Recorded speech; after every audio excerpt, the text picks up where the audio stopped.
बोधन शहर में कुत्तों ने कोहराम मचा रखा है। बोधन एक कसीर आबादी वाला शहर है। बेशुमार आबादी के बावजूद तंग सड़कें और जाबाजा गंदगी के ढेर जानवरों और जरासीम की अफजाइश का सबब बन रहे हैं। बिलखसूस खंजीर और कुत्तों की तादाद में भारी इजाफा हुआ है और बल्दी महकुमा खामोश तमाशाई बना हुआ है। 12 कुत्तों की तादाद में इजाफे और आवाम पर कुत्तों के हमले की बेशुमार शिकायतों की खबर नशर करते हुए न्यूज चैनलों और अखबारों ने तशवीश का इजहार किया था। बिलखसूस आवाम टीवी ने कुत्तों की बढ़ती हुई तादाद को आवाम के लिए जानलेवा खतरा करार दिया था। रियासत में कुत्तों के हमले में बच्चों के हलाक होने की इतलात भी सामने आई है, लेकिन इसके बावजूद भी हुकूमत और महकुमा बल्दिया इस सिलसिले में कोई ठोस कार्रवाई करने के लिए कतई तैयार नहीं है। महकुमा बल्दिया और हुकूमत की इसी बेहिसी और लापरवाही की वजह से एक बार फिर कुत्तों के हमले के संगीन मामले मंजर आम पर आ रहे हैं। बोधन शहर के गौशाला इलाके में कुत्तों ने एक मकान के अहाते में ही खातून पर हमला कर दिया। इससे कब्ल के लोग इस खातून को बचाते कुत्तों ने खातून को कई जगह पर काट डाला। खातून के हाथ और पैर पर कुत्ते के दांतों के गहरे जख्म साफ नजर आ रहे थे। इनके अलावा एक और शख्स भी कुत्तों के हमलों का शिकार हुआ और एक कमसी लड़के पर भी कुत्तों के हमले की इतलात हासिल हुई हैं। घर के सामने मुंह धोने के लिए खड़ी खातून पर अचानक कुत्तों का हमला बल्दी हुक्काम की फाश गलती का खुला इजहार है। अब कुत्तों की वजह से लोग अपने घरों में भी महफूज नहीं रहे। कुत्ते अब खवातीन और बच्चों के अलावा हट्टे कट्टे मर्दों पर भी हमला करने से पीछे नहीं हट रहे हैं। इन बेखौफ हमलों का सिलसिला मुसलसिल जारी है। इन कुत्तों के हमलों की तल्ला ने बोधन शहर में खौफ व हरास का माहौल बना दिया है। वालिदैन अपने बच्चों के तहफ़्फ़ुज़ को लेकर खौफजदा और खदशात का शिकार बने हुए हैं।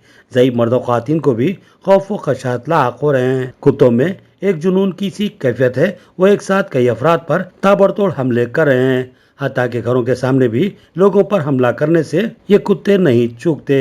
सवाल ये है कि क्या महकुमा बल्दिया अब भी खामोश तमाशा ही बना रहेगा या फिर कुत्तों के खिलाफ कोई ठोस एक्शन प्लान बनाते हुए कुत्तों का खात्मा किया जाएगा और आवाम को तहफ़्फ़ुज़ फराहम होगा, या फिर पहले ही की तरह बेहिसी व लापरवाही और गफलत का मुजाहरा करते हुए महकुमा बल्दिया और हुकूमत अवामी जिंदगियों को खतरात का शिकार बनाएंगे। अस्सलाम वालेकुम भाई, ये गौशाले में वार्ड नंबर 27 में कुत्ते कतरे देखो आज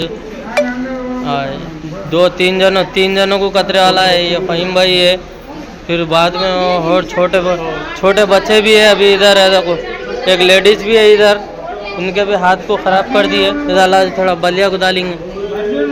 इधर देखो ये लेडीज आज वाले घर पे मेहमान दावत है बोल के आई नो, इनको कुत्ते अटैक कर दिए गौशाले में वार्ड नंबर 27। और पैरों को भी है,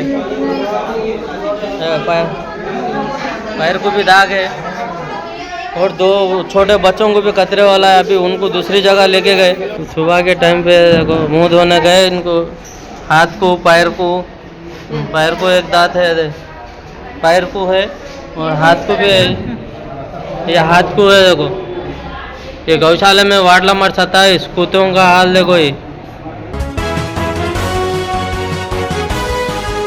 निजामाबाद जिले के माकलूर मंडल के मौजे धर्मपुरा में 2 अफराद के पैमाना कत्ल की संगीन वारदात पेश आई। Nizamabad north rural circle inspector Srinivas के मुताबिक निजामाबाद शहर के गौतम नगर के रहने वाला जी प्रसाद, जो साबिक में सुर्खे की बेशुमार वारदातों में मुलविस था, अपने दोस्त के हमरा माकलूर मंडल के मौजे धर्मपुरा में अपनी जान पहचान की खातून के मकान पर पहुंचा। वहां पर खातून के रिश्तेदारों और प्रसाद के दरमियान झगड़ा हुआ, जिस पर प्रसाद और उसके दोस्त पर राडों और लाठियों से हमला किया गया। इस हमले में प्रसाद मौके वारदात पर ही हलाक हो गया, जबकि इसके दोस्त को शदीद जख्मी हालत में सरकारी दवाखाना निजामाबाद मुंतकिल किया गया, जहां डॉक्टरों ने उसे मुर्दा करार दिया। कत्ल की वजहात का पुलिस पता लगा रही है।